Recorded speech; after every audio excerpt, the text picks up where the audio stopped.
All right, so hi everyone, a very good morning to all of you, and welcome back once again to the channel. So, it's a very good morning because SIDBI has released its official notification for officers in grade A and grade B. Right actually कल रात को ये notification launch हो गई थी but I decided कि मैं सुबह वीडियो बनाऊंगा सो दैट आप लोगों की रात अच्छे से कट जाए। ठीक है, तो चलिए स्टार्ट करते हैं with discussing this particular notification in detail. SIDBI, it is Small Industries Development Bank of India. It has a major role to play to give a boost to the MSMEs in the country, right? And it's a very good organization. I knew a lot of a few people who are working in SIDBI who were selected through this particular advertisement in the previous years. तो अच्छी organisation है, अगर आप eligible होंगे तो definitely मैं आपको बोलूंगा कि इसकी अच्छे से तैयारी करिए। Right, so let's start discussing this particular so let's start discussing this particular notification. Let me just switch off my video and then we'll start. Right, तो सबसे पहले if you talk about the exam dates, अब यहाँ पे एक गड़बड़ ये हो गई है कि exam dates are you know are same as that of PFRDA। Exam dates बिल्कुल PFRDA जितनी सेम हो गई है। So online registration will start from today, that is 14th of July. Last date to fill the form is 11th of August, right?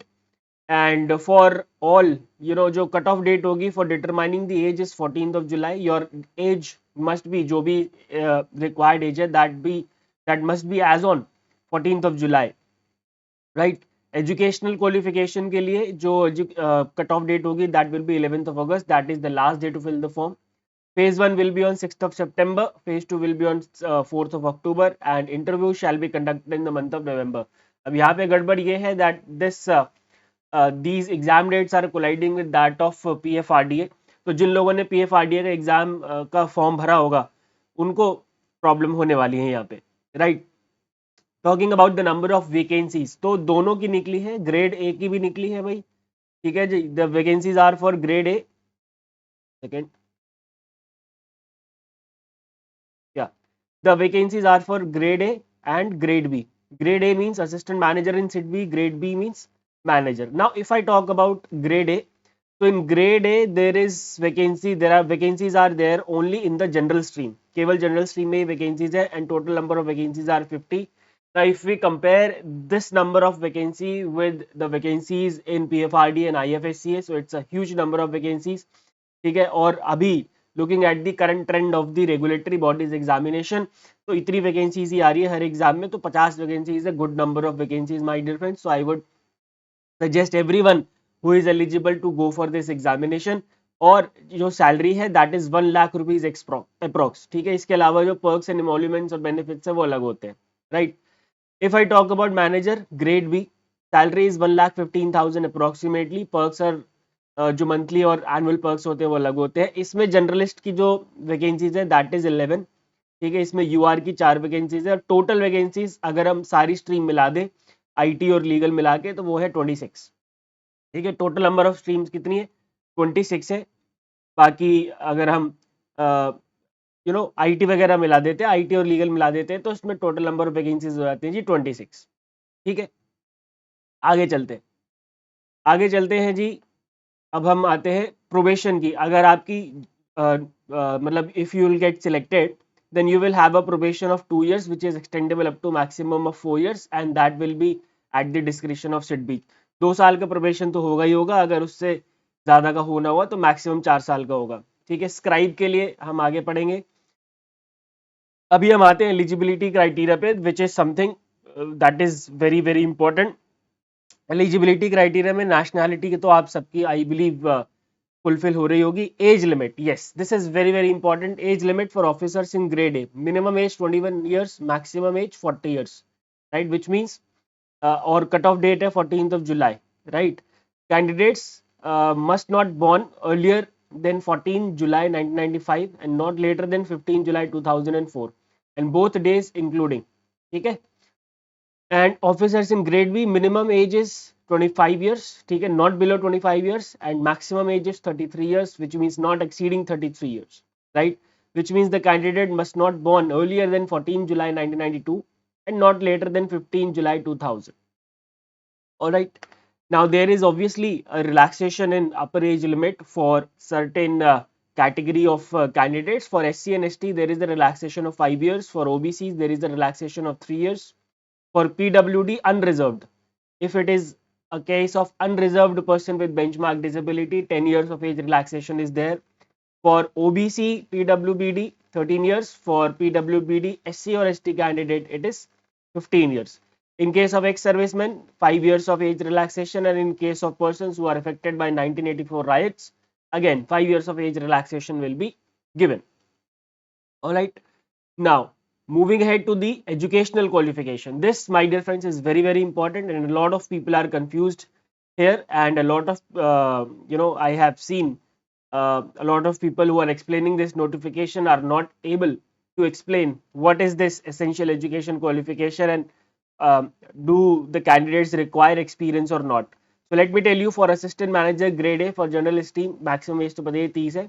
These are the first of all educational qualification, either 1, 2 or 3, any of these 1, 2, 3, 4. 1 क्या है जी? Graduation in commerce, economics, mathematics, statistics, business administration, engineering with minimum of 60% marks and 50% for SC, ST और PWBD applicants. ठीक है, तो graduation होनी चाहिए commerce में, economics में, मैथमेटिक्स में, स्टैटिस्टिक्स में, बिजनेस एडमिनिस्ट्रेशन में या फिर इंजीनियरिंग में, राइट, जिसमें मिनिमम कितने परसेंट मार्क्स चाहिए? 60% मार्क्स. और SC, ST और PWBD एप्लीकेंट्स होंगे तो 50% भी चलेगा.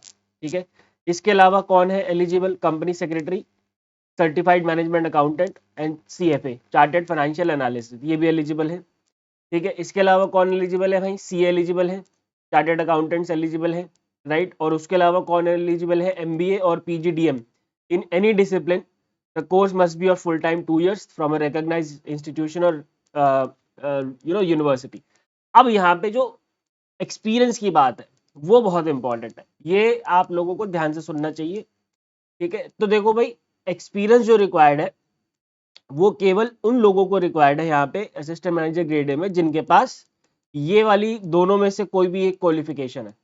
ठीक है, अगर आप इन दोनों में से किसी एक क्वालिफिकेशन के थ्रू अप्लाई करेंगे, आइदर 1 और 2, यानी कि graduation in commerce, economics, mathematics, statistics, business administration और इंजीनियरिंग, या फिर कंपनी सेक्रेटरी, CMA और CFA, इन दोनों में से किसी भी एक अगर एजुकेशन क्वालिफिकेशन के थ्रू अप्लाई करेंगे, then you need at least 2 years of experience. Then you need at least 2 years of experience in credit dispensation in the areas of MSMEs or corporate and lending to trading and small commercial loans etc. यहाँ पे याद रखेंगे, the experience pertaining to the personal loan, educational loan, vehicle loan, housing loan would not be considered as an officer. ठीक है, तो आपको 2 साल का एक्सपीरियंस होना चाहिए. कहाँ पे? ऑल इंडिया फाइनेंशियल इंस्टीट्यूशंस में, एग्जिम बैंक में, नबार्ड में, NHB, नैफेड, सिडबी, इनमें से किसी में भी, या फिर शेड्यूल कमर्शियल बैंक में, या फिर किसी NBFCs में which is registered with RBI. Right, I hope it is clear. तो इन दोनों में से अगर आप, यहाँ पे मैं आपको फिर से लेके चलता हूँ ऊपर, यस, इन दोनों में से किसी एक में भी अगर आप अप्लाई कर रहे हैं, इन दोनों में से किसी में भी आप अप्लाई कर रहे हैं तो आपको एटलीस्ट 2 साल का एक्सपीरियंस होना चाहिए. However, if you are chartered accountant or MBA or PGDM in any discipline, then you do not need the minimum you do not need the minimum work experience. ठीक है, तो अगर आपने MBA किया हुआ है तो आप फ्रेशर भी चलेंगे, कोई प्रॉब्लम नहीं होगी. ठीक है, I hope it is clear. Now the candidates who have combined experience at serial number A, B and C above of 2 years are eligible to apply. ठीक है, कंबाइंड एक्सपीरियंस है अगर तो भी चलेगा. मान लेते हैं कि आपने 1 साल ऑल इंडिया फाइनेंशियल इंस्टीट्यूशन में काम किया और 6 महीने आपने शेड्यूल कमर्शियल बैंक में काम किया, 6 महीने आपने किसी NBFCs में काम कर रखा है रजिस्टर्ड विद RBI, तो भी आप एलिजिबल होंगे, कोई प्रॉब्लम नहीं है. ठीक है, या फिर अब दूसरा ऑल्टरनेटिव क्या है? Candidates having at least 2 years of experience core functioning in entities detailing in investment banking or merchant banking registered with SEBI, entities dealing in AIFs registered with SEBI, asset reconstruction registered with RBI, subsidiary of scheduled commercial bank dealing in MSME segment. तो इनमें से भी अगर आपने किसी में काम किया है so you will also be eligible. ठीक है, अब यहाँ पे लिखा हुआ है इन्होंने minimum post qualification, work experience criteria are not required for candidates having educational qualification as indicated at serial number 3 and 4. यानी कि अगर आप CA या फिर MBA PGDM है तो you do not need the experience. ठीक है, चलिए अब आते हैं ग्रेड बी। इसमें ग्रेड बी में सबको एक्सपीरियंस चाहिए, इसमें कोई वो वाली बात नहीं है। इसमें एलिजिबिलिटी एजुकेशनल की देखें तो ग्रेजुएशन इन एनी डिसिप्लिन और इक्वलेंट टेक्निकल और professional qualification with minimum 60% of marks. 50% चाहिए इसमें SC ST और PWBD के लिए, और पोस्ट ग्रेजुएशन होना चाहिए जिसमें मिनिमम कितना चलेगा 55% मार्क्स। और if it is the case of SC ST और PWBD candidate then only passing marks would be enough. ठीक है, एक्सपीरियंस कितना चाहिए जी? 5 years experience as an officer permanent in RBI और सेबी और all India financial institution, Exim bank, NABARD, NHB, NAFED. अब मुझे एक बात समझ नहीं आती यार, कोई अगर 5 साल से RBI में काम कर रहा है या सेबी में काम कर रहा है तो आपके पास वो नहीं आएगा, दैट इज वेरी ऑब्वियस। तो ये बहुत ही स्ट्रिक्ट बहुत ही स्ट्रिक्ट मिनिमम एसेंशियल क्वालिफिकेशन है। कौन अगर 5 साल से काम कर रहा है RBI में तो आपके पास आके काम करेगा? सिडबी वालों को ये चीज़ समझनी चाहिए। और एटलीस्ट इन असिस्टेंट मैनेजर, जो ग्रेड ए का असिस्टेंट मैनेजर, जो ग्रेड ए वाली वैकेंसीज है उसमें एक्सपीरियंस नहीं मांगना चाहिए। ठीक है, क्योंकि अगर कोई 2 साल से ऑलरेडी RBI में, ऑल इंडिया फाइनेंशियल इंस्टीट्यूशन में काम कर रहा है, वो आपके पास नहीं आएगा भाई, अनलेस कि वो बहुत परेशान हो गया अपने बॉसेस से। चलो एनीवेज, अभी फिलहाल जो सिचुएशन है उस पर हम डिस्कस करते हैं। ठीक है, 5 साल का एक्सपीरियंस, आई आई RBI से भी, all India financial institution, schedule commercial bank या फिर NBFC रजिस्टर्ड विद RBI, इनमें से किसी में भी। ठीक है जी, तो ये थी essential education qualification. I will only be talking about the general stream my dear friends, not the legal और IT। ठीक है, इसके बाद आगे चलते हैं एग्जाम पैटर्न पे। अच्छा, ये वाली चीज़ बहुत लोगों के साथ कंफ्यूजन में रहती है। Let me just switch off my video so that you can see it properly. अगर आपके, देखो उसमें मिनिमम परसेंटेज कितना चाहिए? 60% ग्रेजुएशन वालों को, UR वालों को, और SC ST वालों को कितना चाहिए? 50% चाहिए। ठीक है, और अगर आपकी मार्कशीट में कन्वर्जन फॉर्मूला नहीं है, if you are CGPA candidate, your marksheet be और CGPA and you do not have any conversion formula. ठीक है, कन्वर्जन फार्मूला अगर आपके पास नहीं है तो आपको ये वाला टेबल यूज करना है। If you have 6.75 CGPA then you have 60% marks, 6.25 55% marks, 5.75 50% marks and 5.25 45% marks. ठीक है, चलिए आगे चलते हैं। अब हम आते हैं एग्जाम पैटर्न पे, that is very very important. Selection procedure की अगर हम बात करें, so the exam will be conducted in 3 phases। Phase one होगा जिसमें 7 सेक्शंस होंगे, जिस टोटल 200 मार्क्स के। फिर होगा फेज 2, ठीक है, जो उसमें 2 पेपर होंगे, टोटल 200 मार्क्स के। ठीक है, और फिर होगा फेज 3 इंटरव्यू जिसमें टोटल होगा 100 नंबर का। जो फाइनल सिलेक्शन होगा that will be based on the marks obtained in phase 2, the marks obtained in phase 2 examination and interview. ठीक है, फेज 2 एग्जाम और इंटरव्यू के बेसिस पे ही जो फाइनल सिलेक्शन होगा। फेज 1 मतलब कि क्वालिफाइंग होगा। अब क्वालिफाइंग का मतलब ये नहीं है कि आप बस ऑलरेडी डिसाइडेड नंबर लेके आने, नहीं, आपको कट ऑफ तो सिक्योर करने ही है। ठीक है, if you talk about the phase 1 exam for all stream and grade, now this is common for grade and grade B. ठीक है, this is common for grade A and grade B. However the difficulty level in grade A and grade B shall will definitely vary. ठीक है, तो क्या क्या है? English, reasoning, quant, computer. Number of questions 30, 25, 25, 20। Maximum marks यही है, 1 number का होगा एक क्वेश्चन। फिर जनरल अवेयरनेस होगा with special reference to banking and financial sector and economic and social issues. Then we have MSMEs, policy, regulatory and legal framework, finance and management with focus on MSME। इसमें होंगे general awareness के होंगे 20 question और MSMEs वाले के होंगे 30 question. और फिर होगा स्ट्रीम स्पेसिफिक टेस्ट जिसके होंगे 50 क्वेश्चन। सारे एक एक नंबर के हैं। टोटल नंबर ऑफ क्वेश्चंस हो गए 200, टोटल मार्क्स भी हो गए 200। कंपोजिट टाइम है 120 मिनट्स का, यानी कि there are no sectional timing as that we have in RBI। Sectional timing नहीं है, यानी कि आप एक सेक्शन से दूसरे सेक्शन में स्विच कर सकते हैं। ठीक है, तो quant, reasoning, English, computer, GA और MSMEs, राइट, और स्ट्रीम स्पेसिफिक टेस्ट, ये कंबाइन है ग्रेड और ग्रेड बी दोनों के लिए। बस जो डिफिकल्टी लेवल है वो वेरी करेगा ग्रेड ए में और ग्रेड बी में। ग्रेड बी का डिफिकल्ट होगा, ग्रेड ए का कंपैरेटिवली इजी हो रहा होगा। ठीक है, अब जो ये स्ट्रीम स्पेसिफिक टेस्ट यहाँ पे मेंशन है आप देख सकते हो।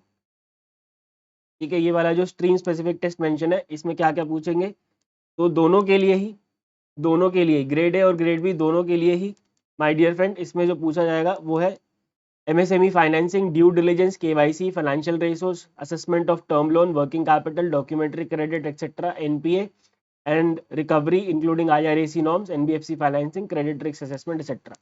ठीक है, सिलेबस इंक्लूसिव इंडिकेटिव है, एग्जॉस्टिव नहीं है, बट मतलब इसका मतलब ये कहीं से भी कुछ भी पूछेंगे, इन्होंने पहले बता दिया आपको। अब यहाँ पे एक बात ध्यान रखेंगे कि जो फेज 1 है उसमें इंग्लिश, क्वांट, रीजनिंग और कंप्यूटर ये क्वालिफाइंग सेक्शन है। ठीक है, मेरिट यानी कि जो कट ऑफ बनेगी आपकी वो कौन से सेक्शन से बनेगी, जीए से और एमएसएमईज वाले से और स्ट्रीम स्पेसिफिक टेस्ट से।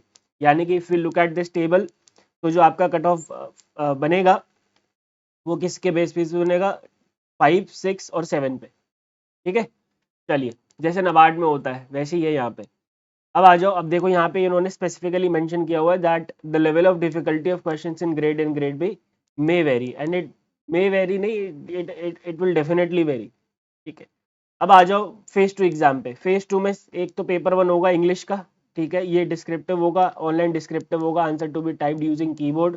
3 क्वेश्चंस आएंगे एंड मोस्ट प्रोबेबली एक होगा एसए, एक होगा प्रेसिज राइटिंग और एक होगा कॉम्प्रिहेंशन या फिर बिजनेस और ऑफिस कॉरेस्पॉन्डेंट। ठीक है, 75 नंबर का होगा ये। मार्क्स कितने मिले, टाइम कितना होगा, 75 मिनट्स। ठीक है, 75 मिनट्स में आपको 3 क्वेश्चन लिखने हैं। उसके बाद पेपर 2, पेपर 2 जो है जी एमएसएमई पॉलिसी, ये वही जो उसमें पॉइंट नंबर 6 था फेज 1 में, उसके ऊपर होगा।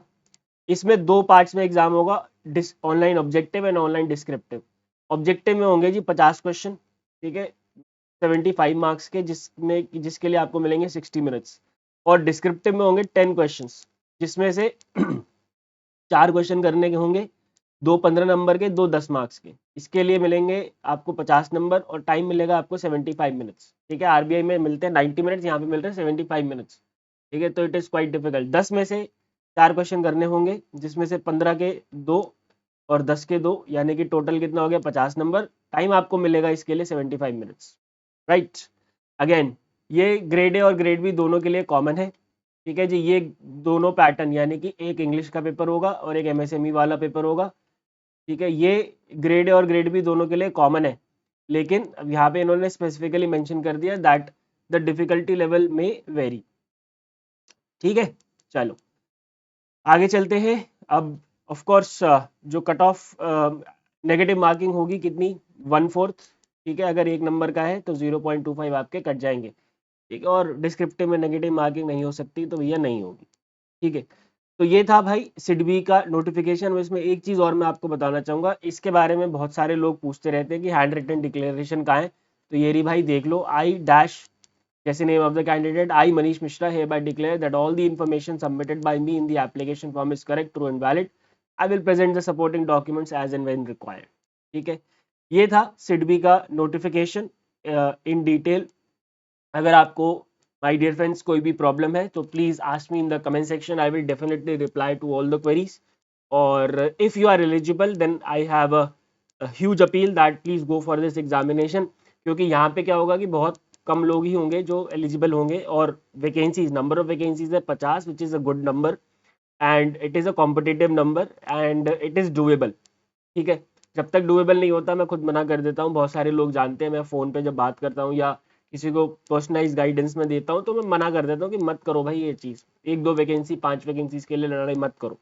अभी 50 वैकेंसीज है सिडबी में ग्रेड ए में, तो I think it is a doable thing if you are eligible, so please go for it. Thank you very much for watching. कोई भी डाउट हो please ask me in the comment section. Goodbye, take care and God bless.